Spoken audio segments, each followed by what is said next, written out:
नमस्कार, state news bulletin में आप सभी का बहुत बहुत स्वागत है। मैं आपके साथ हर्ष चौधरी। बुलेटिन की शुरुआत करने से पहले एक नजर इस बुलेटिन की अहम सुर्खियों पर।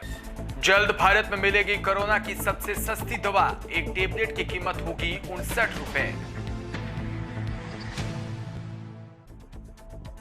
हर दिन के नए मामलों में ब्राजील को पीछे छोड़ा भारत। पिछले 24 घंटों में 50,000 के करीब कोरोना केस।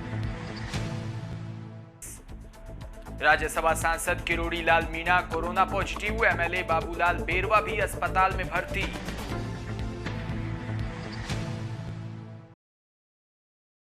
और अब खबरें विस्तार से। कोरोना वायरस की वजह से पूरे विश्व में महामारी फैल चुकी है। इस बीमारी को अब सबसे सस्ती दवा भी बन चुकी है। ऐसे बाजार में लाने की अनुमति भी एक दवा कंपनी को मिल गई है। इस दवा को बाजार में लाने के लिए ड्रग्स कंट्रोलर ऑफ इंडिया से दवा कंपनी को अनुमति मिल चुकी है।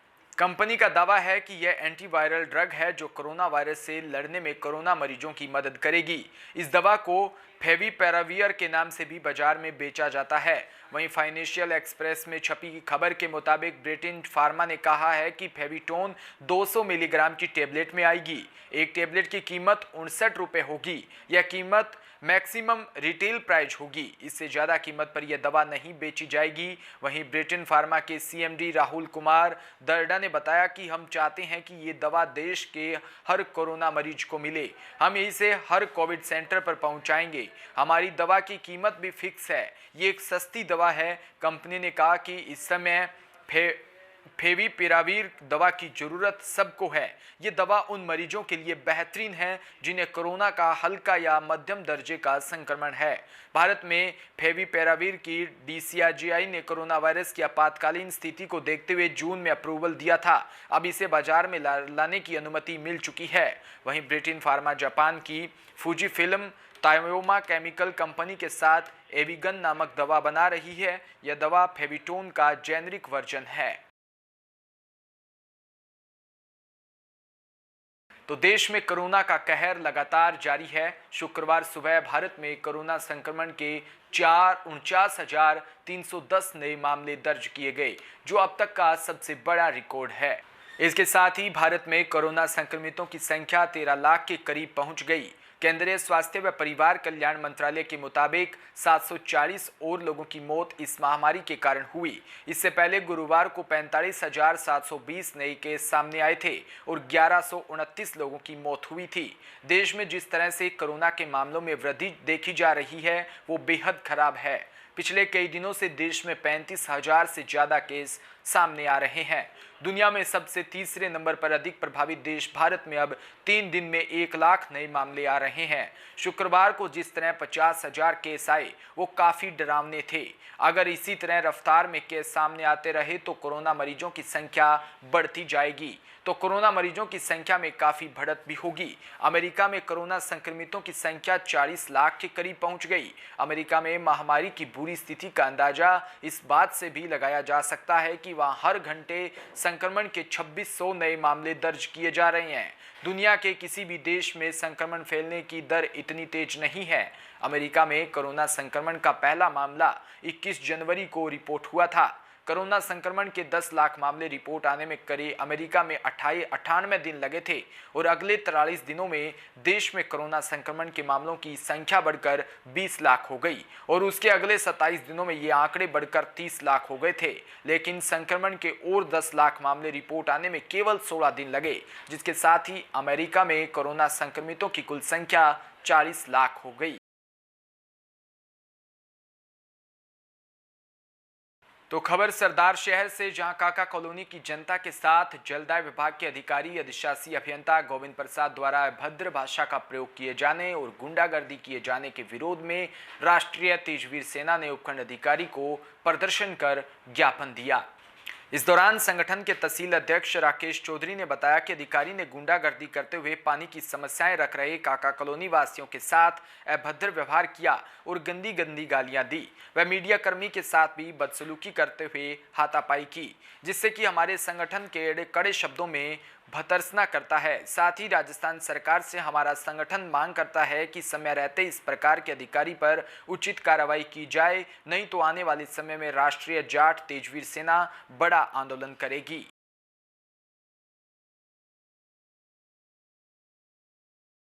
राष्ट्रीय जाट तेजी सेना द्वारा जलदाय विभाग की गुंडागर्दी, जलदाय अकाका कॉलोनी वासियों द्वारा जलदाय विभाग में पानी की मांग को लेकर गए लोगों को जाति सूचक गाड़ियाँ, दुर्व्यवहार और पत्थर के साथ मारपीट करी, पत्रकारों के साथ मारपीट करी, उसके खिलाफ यह ज्ञापन दिया गया है। अगर सरकार समय रहते इस अधिकारी गोविंद प्रसाद जो आईएन है उसको समय रहते बर्खास्त नहीं किया गया तो राष्ट्रीय जाट तेजस्वी सेना बड़ा आंदोलन करेगी और जलदाय विभाग का घेराव करेगी। जिला स्तर पर कल, आज और कल 2 दिन ज्ञापन दिए जाएंगे।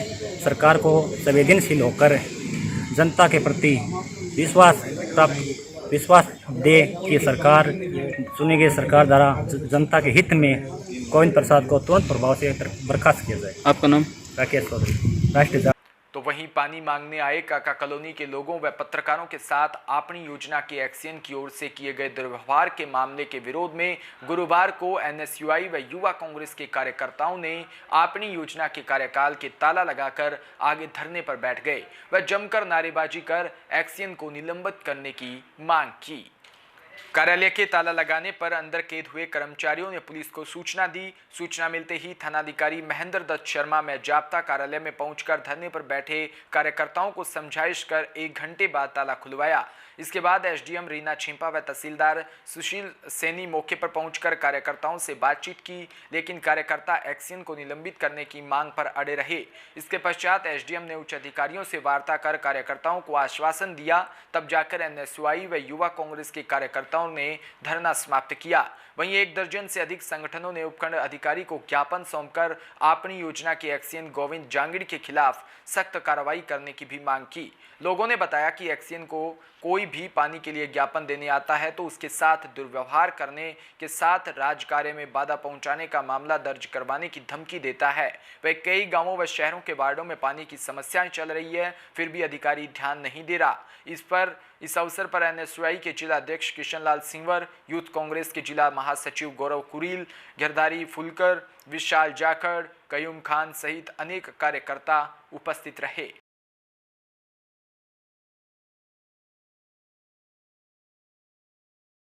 खबर दौसा से, जहां जिला मुख्यालय पर स्थित छतरी वाली ढाणी के एक युवक की बेरहमी से पीटकर हत्या कर दी। हत्या के समय अभियुक्तों ने मारपीट का वीडियो बनाकर उसे सोशल मीडिया पर भी वायरल कर दिया। बताया जा रहा है कि हत्या के पीछे 2 गुटों के वर्चस्व की लड़ाई होना है।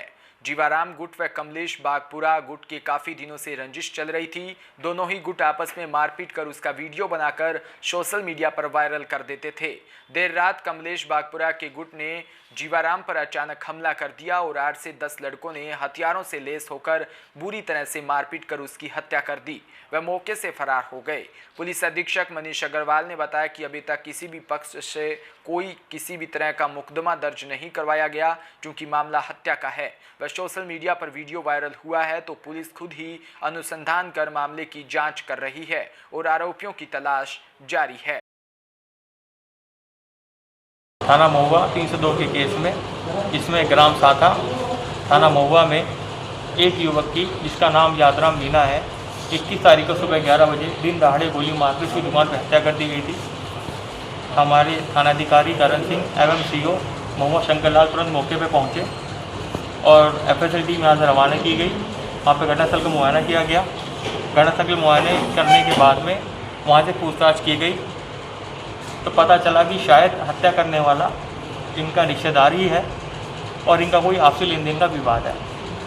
उसके पश्चात मैंने और एडिशनल साहब ने, अनिल जी ने वहाँ पे घटनास्थल का मुआयना किया। वहाँ पे लोगों से हमने भी पूछताछ की, बातचीत की। उसके आधार पे हमने 3 टीमें गठित की सीओ महुआ के नेतृत्व में, जिसमें करण सिंह जी थानेदार महुआ भी शामिल थे और बाकी लोग शामिल थे। उस टीम ने अभियुक्त की गिरफ्तारी के लिए प्रयास शुरू कर दिए। अभियुक्त अपना मोबाइल वगैरह छोड़ गया था, जिसकी वजह से उसकी लोकेशन ट्रेस करना बहुत मुश्किल था, पर हमारी टीमों ने कोऑर्डिनेशन करके उस अभियुक्त को आज करौली ज़िले से गिरफ्तार किया और उसकी निशानदेही पे हत्या में प्रयुक्त देसी कट्टा भी बरामद हुआ।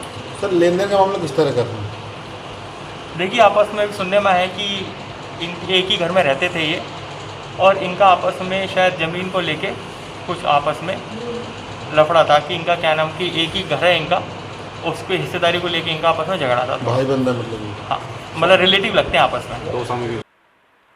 तो दौसा जिले के महुआ तहसील में 2 दिन पूर्व दिन दहाड़े गोली मारकर हत्या करने वाले अभियुक्त को पुलिस ने गिरफ्तार कर लिया। महुआ के साथ गांव में यादराम मीणा नाम के व्यक्ति को 2 दिन पहले दिन दहाड़े गोली मारकर निर्मम हत्या कर दी थी। पुलिस अधीक्षक दौसा मनीष अग्रवाल के निर्देशानुसार एसएफएल टीम ने मौके पर पहुंचकर जरूरी साक्ष्य एकत्रित किए। पुलिस अधीक्षक ने अभियुक्त की गिरफ्तारी के लिए वृत्त अधिकारी महुआ के निर्देशन में टीम गठित की, जिसमें कल सुबह अभियुक्त रिंकू मीणा को जिला करौली से गिरफ्तार कर हत्या के काम में लिए गए अवैध देशी कट्टा भी बरामद किया। पुलिस अधीक्षक मनीष अग्रवाल ने बताया कि परिवार में आपसी जमीन का विवाद व लेन देन के मामले को लेकर आपसी रंजिश के चलते इस वारदात को अंजाम दिया गया।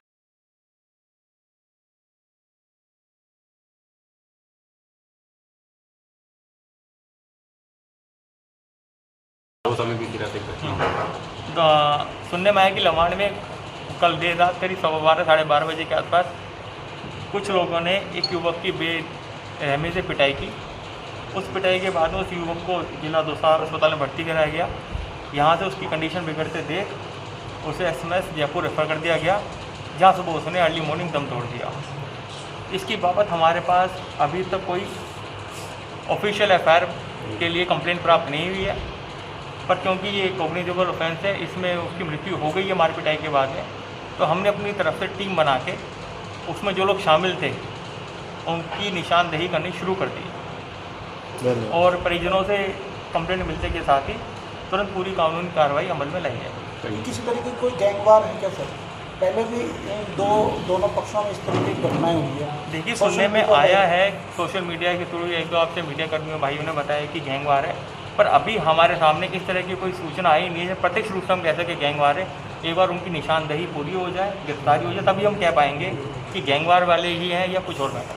देश भर में कोरोना वायरस के पॉजिटिव केस की संख्या 12,87,000 से ऊपर पहुंच गई, तो वहीं राजस्थान के राज्यसभा सांसद किरोड़ी लाल मीणा भी कोरोना से संक्रमित हो गए हैं। सांसद किरोड़ी लाल मीणा जयपुर के एक प्राइवेट अस्पताल में भर्ती है। उन्होंने ट्वीट कर इस बारे में जानकारी दी है। मीणा ट्वीट में लिखा है कि मेरी तबीयत पिछले कई दिनों से खराब थी। आज मेरी व निजी स्टाफ की कोरोना जांच रिपोर्ट पॉजिटिव आई है। अभी महात्मा गांधी अस्पताल जयपुर में भर्ती हूं और मेरा आग्रह है कि पिछले 10 दिनों में मेरे संपर्क में जो भी आया है वो अपनी सेहत का ख्याल रखे। आप सबकी दुआओं से जल्द ही स्वस्थ हो जाऊंगा। वहीं कटमूर विधायक बाबूलाल बेरवा को सांस लेने में तकलीफ की शिकायत के बाद जयपुर के सवाई मानसिंह अस्पताल में भर्ती करवाया। विधायक का कोरोना टेस्ट भी करवाया गया है। बेरवा उन विधायकों में से एक है जो जयपुर के फेयरमाउंट होटल में ठहरे हैं और राज्य स्वास्थ्य विभाग के मुताबिक राजस्थान में गुरुवार रात 8:30 बजे तक 886 नए कोविड-19 पॉजिटिव मामले और 11 मौत रिपोर्ट हुई है। कुल मामलों की संख्या 33,220 है, जिसमें 8,811 एक्टिव केस है और 5,994 मौत शामिल है। देश में एक दिन में पहली बार 49,310 नए केस मिले और 740 की मौत हुई। इसके साथ ही देश में कोरोना पीड़ितों की संख्या 12,87,945 हो गई और अब तक 30,601 लोगों की मौत हुई। फिलहाल 4,40,135 एक्टिव केस है और 8,17,209 लोग रिकवर हो चुके हैं।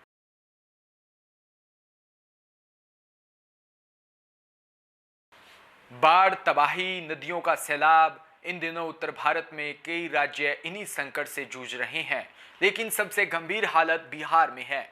एक तो मूसलाधार बारिश और फिर नेपाल से छोड़े गए पानी की वजह से उत्तर बिहार में संकट गहरा गया है। बिहार के 10 से ज़्यादा जिलों में लाखों लोग मुसीबत से घिर गए हैं। कमोबेश पूरे उत्तर बिहार का एक जैसा हाल है। सहरसा के सलखुआ प्रखंड में पूर्वी कोसी तटबंध के अंदर चानन, कबीरा, अलानी, समार खुर्द जैसे पंचायत में हालात बहुत खराब है। स्कूल पूरी तरह से जलमग्न हो चुके हैं। आवाजाही सबसे बड़ी मुसीबत बन चुकी है। सैकड़ों एकड़ धान की फसल तबाह हो चुकी है। इसी के महेशी प्रखंड में बाढ़ ने बर्बादी शुरू कर दी है। चारों ओर पानी के सिवा कुछ भी नहीं दिखता। घर गृहस्थी का सारा सामान नाव के सहारे ढोया जा रहा है। उफनती लहरों के बीच से से जान जोखिम में डालकर लोग सफर पर निकलते हैं, लेकिन कई बार वो पस्त हो जाते हैं। इलाके के लोग बेबस है, जिंदगी घुटने पर पानी में ही काटना उनकी मजबूरी बन चुकी है। दरभंगा शहर के अंदर का हाल भी बुरा है। सदर थाना टापू बन गया। पुलिस वालों को भी नाव का सहारा या फिर उनकी तेज रफ्तार जीप कई बार मददगार हो जाती है। समस्तीपुर में बूढ़ी गंडक का कहर टूटा, वहीं 200 से ज्यादा घरों में पानी घुस चुका है। जिले के बिथान, हसनपुर, सिंधिया और कल्याणपुर प्रखंडों में 25 से ज्यादा गांव सैलाब से गिर चुके हैं। तो वहीं मुजफ्फरनगर में बूढ़ी गंडक नदी का कहर भी टूटा। कई दिनों से जिंदगी बेबस के साथ कट रही है। कहां जाएं, किसके गुहार करें, किससे मदद मांगें। इलाके के लोगों के लिए ऐसा मंजर पहली बार नहीं दिखा। सैकड़ों गांव बाढ़ से कराह रहे हैं। इन सब के बीच लोग खुद ही नाव बनाकर जिंदगी गुजर बसर कर रहे हैं। सुपौल का भी बुरा हाल है। यह जिला भी कोसी नदी का प्रकोप झेलता है। हर बार की तरह इस बार भी तस्वीरें बड़े आफत की गवाही दे रही है। हजारों घर पानी में डूब चुके हैं। बड़ी संख्या में आशियाने उन लहरों का शिकार हो चुके हैं। सुपौल में कोसी रौद्र रूप में है। नदी में उफान से किनारों पर कटान शुरू हो चुका है। नेपाल से भी लगातार पानी छोड़ा जा रहा है, जो मुसीबत का बेहिसाब बढ़ रहा है। हालात तेजी से बिगड़े हैं। ऐसे में बाढ़ पीड़ितों को बचाने के लिए एनडीआरएफ और एडीआरएफ की तैनाती भी की गई है।